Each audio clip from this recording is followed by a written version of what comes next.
Okay, so, hi guys, I want to do a quick little review for you because it's been a little bit out of the shape, but we were really good at the crisscross method. Remember when we take two compounds from the periodic table and we create a compound with them. So we take two elements or two elements. One might be a polyatomic ion, like our polyatomic ion sheet, and we pay attention to the charge. Remember the simple rules, okay?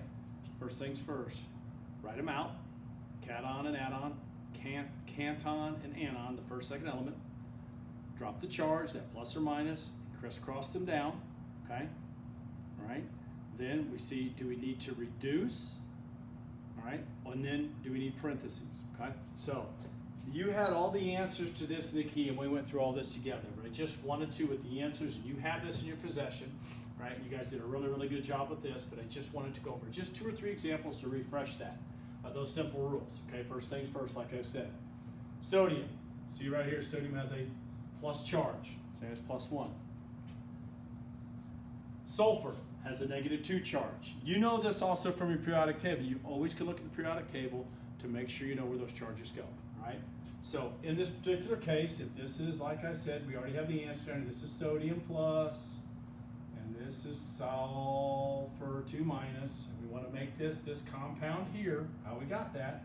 Remember, we drop the charge, the plus and the minus, and we bring the numbers down. The 2 came to here, 1 stays there, so that's why we had Na2 1s. That's where this came from. So because the 2 came from sulfur across here, that's why it's Na2. And then the 1 came across Na2 sulfur like that. So there was no reducing and no parentheses. Okay? Let's take this one here that has parentheses. All right? Okay? Because we had calcium that was a 2+ charge. Let me get my rag. All right?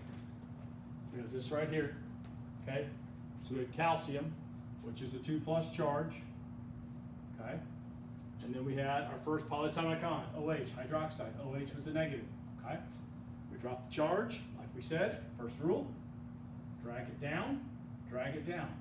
So that's why the 2 came over here, and because we don't put that's why we had to have parentheses, so it needs to go parentheses 2. Because remember, that parentheses tells us we have 2 large molecules of OH.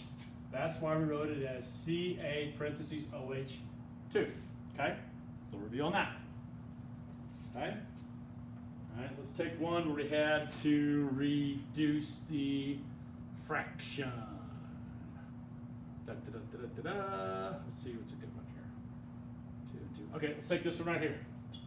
CaSO4. Okay, so as you know, Ca 2+, and this polyatomic ion was SO4 with a -2 charge. SO4 with a 2- charge. Okay?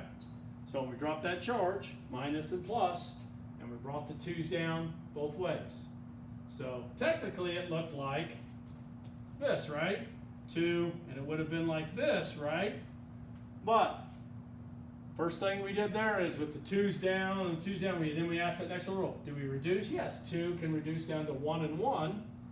So that is why it's written as CaSO4 and not Ca2 parentheses SO4 2, because those 2's reduced and it wasn't necessary for the parentheses. Okay? So I gave you an example of just normal drop charge, bring down, drop charge, and just why you need a parentheses, and one with reduction. Okay, you guys were good at this. So this is the first little review of crisscrossing, all right? And you have this full sheet we went through a week and a half ago in class together, okay? So this is the first little review video. I'm gonna stop this one.